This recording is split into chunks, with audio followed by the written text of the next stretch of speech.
Bon, que signifie concrètement justice pour Martinez Zogo? Quand nous disons justice pour Martinez Zogo, qu'est-ce qu'on entend par là au fait? J'ai entendu des gens nous reprocher de ronger l'os Martinez jusqu'à l'extrême et d'oublier les autres meurtres comme Jean-Jacques Olabébé, comme les meurtres de la crise anglophone, comme Benoît Bala, comme ATB Yéné et consorts. Bon, j'ai envie de dire que non seulement nous parlons de ces meurtres, nous avons parlé de Charles ATB Yéné depuis 2014, vous n'allez pas trouver un leader d'opinion sur Facebook qui, lorsque vous scrutez sa page, ne mentionne nulle part ATB Yéné ou Benoît Bala ou Florence Ayafo ou les massacres de Kumba. Non, si vous regardez leurs publications de ces dernières années, nous en avons tous parlé, nous avons tous évoqué cela. Ça, c'est d'une part. D'autre part, il y a ce qu'on appelle la jurisprudence. Nous surfons sur la popularité de Martinez Zogo pour justement faire connaître à la face du monde l'état d'un pays qui utilise la politique, l'argent et les sphères d'influence pour assassiner des gens qui ne pensent pas comme voilà ces hautes personnalités-là. Nous voulons, à travers Martinez Zogo, une fois que ces assassins seront enfermés, emprisonnés à vie, nous voulons utiliser ce cas-là pour servir de leçon à tous ceux qui vont s'aventurer à l'avenir à vouloir ôter la vie à des gens qui ne l'auront pas dit. Aïop, aïop, nous ne voulons pas d'un pays comme ça. Parfois, quand une personne lambda est assassinée, ça passe inaperçu parce que justement l'individu n'est pas connu. Vous aurez beau crier, vous aurez beau essayer de faire la lumière, de faire connaître cela, ça ne va pas susciter beaucoup d'émoi parce que justement ce n'est pas une personne célèbre. Maintenant, quand une personne célèbre décède, on peut, à partir de ce décès-là, donc faire marche arrière et, au nom de toutes les victimes, voilà, militer pour la justice pour cet homme célèbre-là. Et à partir de cette justice qui est faite, cette réparation qui est faite pour la célébrité en question, les autres meurtres sont plus ou moins résolus, ou du moins, ça permet à ce que même des individus lambda ne se fassent plus assassiner demain, parce que le peuple a pris l'habitude, le peuple a réalisé l'expérience de faire bloc pour venger un assassinat. Maintenant que Martinez a été exécuté, si demain les individus qui l'ont assassiné sont emprisonnés à vie, déjà ça va faire baisser les assassinats de ce type parce que le sentiment d'impunité va disparaître. Imagine que tous les commanditaires et les métastases jusqu'à Laurent et Sceaux finissent derrière les barreaux pour le restant de leur jour. Une première dans l'histoire du Cameroun parce que d'habitude les hautes personnalités allaient en prison pour les détournements de fonds et tout maintenant c'est pour une affaire d'assassinat. Ils sauront qu'il n'y a pas que les détournements de fonds qui nous conduisent en prison. Il y a également l'atteinte à la vie, l'atteinte à la dignité d'autrui.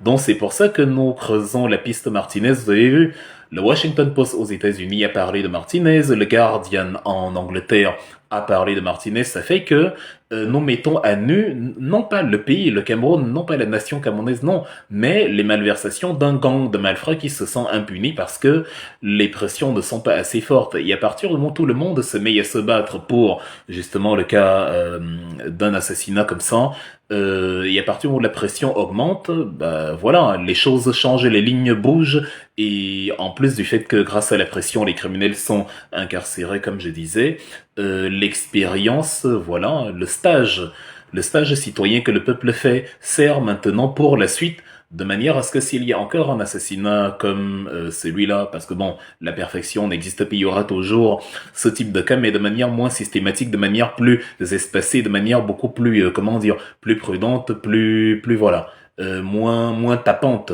Ça fait que nous sommes en train de réaliser la construction de l'infrastructure morale que nous prônons pour le pays Cameroun. Nous parlons donc de tout le monde et gardez à l'esprit que certains assassinats servent simplement à meubler, à couvrir des meurtres antérieurs. Il est possible souvent que quelqu'un qu'on adoube nous ôte la vie quand même parce que ça lui permet de bien de renforcer l'opacité sur un premier assassinat qu'il aurait commis. Vous parlez de Jean-Jacques Olabébé parce que comme il faisait des ayop ayop à Amogo Belinga, c'est certainement les réseaux en face du réseau d'Amogo Belinga qui ont donc tué Olabébé et que c'est potentiellement eux qui ont assassiné Martinez Zogo. J'ai envie de vous rappeler que la deuxième guerre mondiale commence de la même façon où Hitler s'en va attaquer un poste de radio à Gleiwitz en Allemagne, c'est-à-dire une ville d'Allemagne, attaquée au nom d'un dirigeant allemand par un soldat allemand. Il fait porter le chapeau aux Polonais. Aujourd'hui, Gleiwitz se trouve en Pologne, mais avant, ça se trouvait en Allemagne. À l'époque, avant la fin de la guerre, donc, Hitler utilise cela comme casus belli, le fameux prétexte de guerre, le Vorwand, comme on dit en Allemagne, le prétexte pour aller attaquer la Pologne, donc la fameuse, le fameux assaut du 1er septembre 1939. Les Chinois d'ailleurs ont fait la même chose sur le pont Marco Polo 2 ans plus tôt, c'était en 1937. Il y a un soldat japonais qui est parti dans une maison de passe, dans un lupanar, à la rue de la Joie si vous préférez. Il est allé prendre du bon temps, il a disparu. Les Japonais l'ont cherché pendant toute la nuit, ils l'ont pas trouvé. Ils ont accusé les Chinois d'avoir justement kidnappé et assassiné leurs soldats, et donc ils ont attaqué la Chine, la Mandchourie, et quand c'est une région riche en bonnes choses. Donc il est souvent arrivé que, pour qu'on ne dise pas que c'est moi qui ai fait telle ou telle chose, je m'attaque même à quelqu'un qui, était plutôt de mon côté, dont j'avais les faveurs, et comme ça permet de couvrir. De la même façon qu'il est arrivé que j'attaque moi-même mes propres structures, et j'accuse un adversaire dont beaucoup de ces meurtres, souvent commis par la même personne, ont été en raison de leur nature incohérente à première vue, mais sur le dos d'une autre personne. Quoi qu'il en soit, nous parlons évidemment de Jean-Jacques Olabébé, et si à travers la dénonciation de l'assassinat de Martinez Zogo que nous faisons la lumière sur des crimes comme ceux de Jean-Jacques Olabébé, ATB Yéné et consorts, mais retenez-le, il ne s'agit aucunement d'un oubli, bien sûr que non. Quand nous disons justice pour Martinez Zogo, nous sommes en train de dire justice pour tous les Camerounais. Nous savons que le retentissement est cependant moins grand quand nous disons de manière abstraite justice pour tous les Camerounais. En se focalisant sur un cas comme cela, un cas précis, on rend mieux service à tous les autres qui ont été assassinés. En parlant de Martinez, on ressuscite mieux la mémoire de tous les autres. Si on dit justice pour ceux qu'on tue au Cameroun, bon, les gens vont nous regarder et dire que bon, ok, justice pour les assassinats au Cameroun, bon, il y a des assassinats partout et tout. Mais quand on donne un nom, l'intérêt est plus grand et donc les gens se demandent, mais c'est qui Martinez au juste, qu'est-ce qui lui est arrivé, il a fait quoi et tout. Et là, on explique, c'était un journaliste qui dénonçait la prévarication et le banditisme de Jean-Pierre Amogo Belinga et qui disait que Amogo Belinga va engager des bandits pour venir l'assassiner. Et comme il l'avait prévu, Amogo Belinga a assassiné en mettant des bandits à contribution et les services de l'État, y compris sans le moindre scrupule, pour lui ôter la vie. Donc, ça met mieux à nu, donc, ce gang de malfrats là, qui se sert des outils de la République pour régler ses comptes personnels. C'est de ça qu'il est question. Ne nous dites donc plus pourquoi vous ne parlez pas des autres. Sinon, vous participez de la diversion de la même façon que ceux qui nous disent pourquoi vous ne parlez pas de Jean-Jacques Olabébé alors qu'ils savaient bien que personne ne saute de joie. Après le meurtre de Jean-Jacques Olabébé, il y a encore des Camerounais qui se font violer, assassiner, tabasser à l'heure même où je vous parle. Nous n'oublions pas cela, non. Mais nous nous accrochons à ce cas spécifique parce que grâce à la popularité de Martinez Zogo, nous pouvons faire changer les choses, nous pouvons bouger les lignes.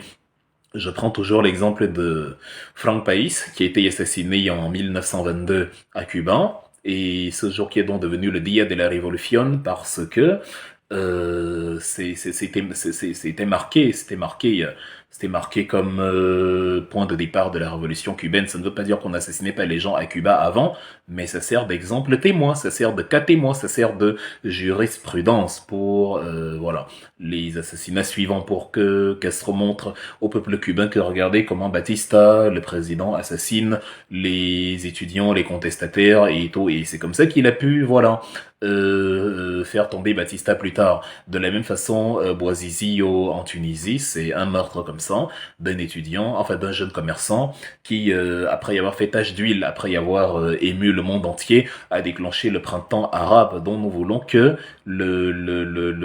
l'assassinat de Martinez Zogo, justement, déclenche la révolution intellectuelle camerounaise où on n'assassine plus comme ça et on continue sa vie, où tous les ministres, sous-préfets, DG, DGRE et consorts qui se rendent coupables d'homicide répondent de leurs actes et soient punis avec la plus grande fermeté. C'est de ça qu'il est question et de rien d'autre. À bon entendeur, salut. Ne perdez donc pas de vue le cap. Ne vous laissez pas embrouiller par les bêtises de Dieudonné et Somba, le tribaliste affamé qui a peur que Amogo Belinga soit incarcéré et qu'il n'ait plus à manger. Ne vous laissez pas embrouiller par ceux qui vous entraînent sur des trucs sans queue ni tête, des concerts d'artistes, des voilà, ou qui veulent qui veulent transformer les victimes en bourreaux.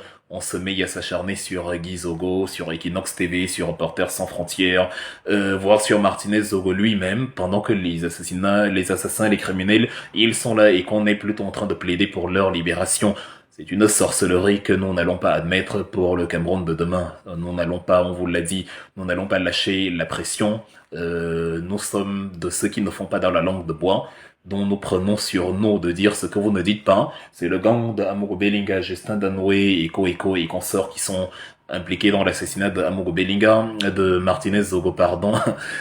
Et nous n'avons aucune envie de les voir en liberté et ça n'arrivera pas. Donc soyez forts mentalement.